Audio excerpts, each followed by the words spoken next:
আসসালামু আলাইকুম গাইস, আমরা ইতিমধ্যে ভিডিওটা শুরু করেছি কাঁকড়াখালী কারো পার্ক থেকে। তো আমরা এখানে আসলাম ঘোরার উদ্দেশ্যে।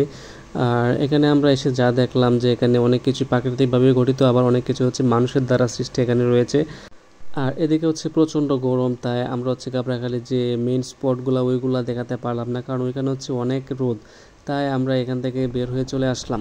আর আমার সাথে ছিল হচ্ছে রানা, মোশাররফ ও হৃদয়। তো এখন হচ্ছে আপনারা দেখতে পাচ্ছেন যে এখানে আমি আর হৃদয় চলে গেলাম সামনের দিকে। তো ভাবলাম যে আপনাদের সাথে এখানে কিছু ফুটেজ আমরা তুলে ধরি। তো এখানে হচ্ছে এটা মেবি জায়গার নাম হচ্ছে পুটিমারি মিশন, নাকি এটা জায়গার নামটা আমার সঠিক মনে নেই। তো আমরা এই দিক দিয়ে আসতেছিলাম। তো এটা হচ্ছে একদম বর্ডারের রোড। তো এই দিক দিয়ে আসার সময় আমাদের একটা জিনিস চোখে পড়লো যে এখান থেকে হচ্ছে কিছুক্ষণ পর পর একটা একটা করে ব্রিজ, প্রায় আমরা আমাদের এই জার্নির মাঝে প্রায় 19 থেকে 20টা ব্রিজ আমরা পার হয়ে আসছি। তো ভাবলাম যে আপনাদেরকে দেখাই যে আমাদের বিজয়পুরের বর্ডারের রুটগুলো আসলে কীরকম। আসলে আমাদের বিজয়পুরের যে বর্ডারের রুটগুলো রয়েছে ওইগুলো হচ্ছে অনেক ভালো রুট, আর বিজয়পুর থেকে কলমাকান্দা ওই রুটগুলো হচ্ছে একদম বাজে, ওইগুলো দিয়ে যাতায়াতের ব্যবস্থা খুব খারাপ। আর বিশেষ করে হচ্ছে কলমাকান্দা থেকে পাঁচগাঁও ওই রাস্তাগুলো হচ্ছে অনেক খারাপ। তো আমার ফ্রেন্ডরা বললো যে ওই দিকে যাওয়ার দরকার নেই, চলো আমরা এই দিক থেকে ঘুরে আসি। তো বললাম তাহলে চলো চলে যাই। আমরা আমাদের দুই বাইক নিয়ে, আমাদের কোনো গন্তব্য নেই, তো যেখানে ভালো লাগতেছিল ঠিক সেখানে আমরা চলে যাচ্ছিলাম। এরকমটা হয়েছিল আমাদের সাথে। তো আমরা অনেক ঘোরাঘুরি করার পরে ফেরার পথে ভাবলাম যে আপনাদের জন্য কিছু ফুটেজ নিয়ে যাই। আর ভিডিও ফুটেজের জন্য আন্তরিকভাবে দুঃখিত, কারণ আমার হাতের ফোনটা এতটা ভালো না যে খুব হাই কোয়ালিটির ভিডিও আসবে। তো এখানে ওরা বলতেছিল যে ভাই আমাদেরকে ফ্রেমে নাও। তো আমরা ওকে ফ্রেমে নিয়ে নিলাম। নিয়ে আনার পর দেখতে পারতেছেন যে অনেক গরম। তো হচ্ছে শার্ট খুলে বসে রয়েছে। যে আমাকে বললাম যে শার্ট খুলছে কেন, ও বলছে যে ভাই গরম লাগতেছে খুব, তাই শার্ট খুলে ফেললাম। তো আমিও ভাবলাম যে আচ্ছা ঠিক আছে, সমস্যা নেই, যাও তোমরা আগাও সামনের দিকে, আমরা আস্তে আস্তে আসতেছি। তারপর এখান থেকে আমরা অনেকটা পথ আসার পরে আমরা এখানে একটু রেস্ট করলাম। রেস্ট করার পরে আমি হৃদয়কে দিলাম যে হৃদয় তুমি এখন বাইক চালাও। তো হৃদয় বাইক চালাইতেছে, তো আমি ওর সাথে গল্প করতেছিলাম। আবার ও হচ্ছে কিছুদিন পর চলে যাবে বাহিরে। তো ওর সাথে কাটানোর সময়গুলা আমাদের মাঝে স্মৃতি হয়ে থাকবে। তো কবে দেখা হয় না হয় এটা তো আর জানি না, তাই ভাবলাম যে হৃদয়ের সাথে কিছু ছবি আর ভিডিও নিয়ে যাই, স্মৃতি হিসাবে থেকে গেল। আর এদিক দিয়ে আসতে আসতে আমরা অনেক কিছু উপভোগ করলাম। এখানে বিজিবি ক্যাম্প রয়েছে দুইটা। আর এই দিক দিয়ে হচ্ছে অনেক ব্রিজ, এখানে হচ্ছে অনেক অসংখ্য ব্রিজ। তো এই ব্রিজগুলো থাকার মেন কারণ হচ্ছে যে এখানে পাহাড়ি যে ঝর্ণা, সরি ঝর্ণা না মানে ছড়া, এই ছড়া থেকে যে পানিগুলা এখানে নেমে আসে, এই পানিগুলা এই দিক দিয়ে বের হয়ে যায়। তো এটার জন্য হচ্ছে এখানে অনেক ব্রিজ এখানে স্থাপিত হয়েছে। আর আমরা যে বর্ডার সাইডে আছি এখন, এটা হচ্ছে মূলত ভারতের মেঘালয় রাজ্য, ভারতের একটা অঙ্গরাজ্য। একদিক দিয়ে হচ্ছে আমাদের বর্ডারের রুট একদম সীমান্ত, আর ওই যে দেখতে পারতেছেন ওইগুলো হচ্ছে একদম পাহাড়। আর এদিক দিয়ে আসার সময় এখানে মেবি 3:30 বেজে গেছিলো। তো আমরা এখানে দেখতে পারতেছিলাম যে অনেক ছোট ভাই বারাদাস আছে, ওরা স্কুল থেকে আসতেছিল। তো এটা দেখে অনেক হচ্ছে আমাদের শৈশবের কথা মনে পড়ে গেল। আর এই যে জায়গাটা দেখতে পাচ্ছেন এটা হচ্ছে বিজয়পুর।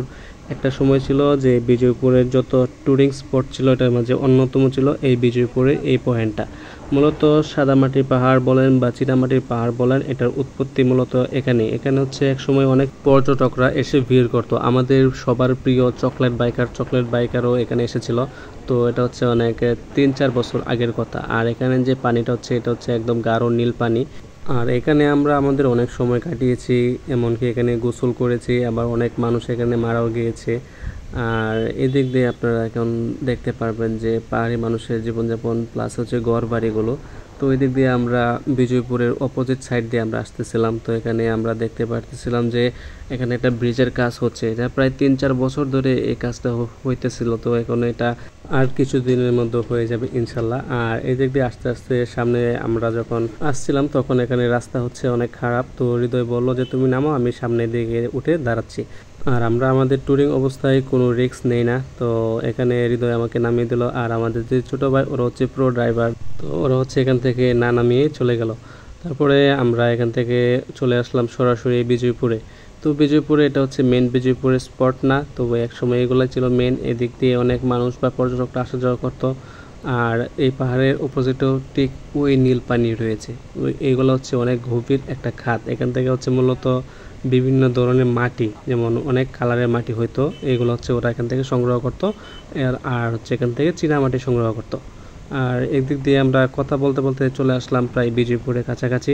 তো আমরা বিজয়পুরের রুটে চলে আসলাম, আর এটা হচ্ছে আমাদের যে বিজয়পুরের মেইন স্পট, যার নাম হচ্ছে মূলত কোহিনুর টিলা। আর আমরা এগুলো জানতে পারলাম এখানে যে স্থানীয় লোকজন রয়েছিল তাদেরকে আমরা জিজ্ঞাসা করছিলাম যে এই পাহাড়ের নামটা কি। তারপরে তারা বলল যে পাহাড়ের আসল নাম হচ্ছে কোহিনুর টিলা, যা এখন বিজয়পুরের সাদামাটি পাহাড় নামে সুপরিচিত।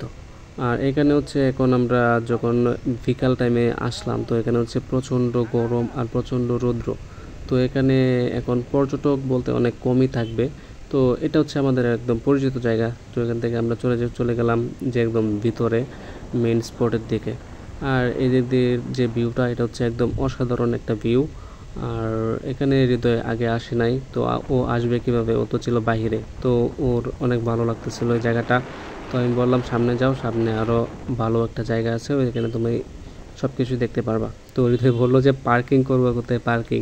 আমি বললাম যে না ভাই, এখানে পার্কিং করতে হবে না, তুমি জাস্ট সামনে যাও, তাহলে তুমি পাওয়া যাওয়া। আর বিজয়পুরে এই স্পট থেকে হচ্ছে অনেকের ভাগ্যকে পরিবর্তন করেছে। তো সেটা হচ্ছে অনেকেই চিনেন যে আরজলি, আমাদের আরজলি চাচা কিন্তু এখান থেকে মূলত ভাইরাল হয়েছিল তার গানের মাধ্যমে।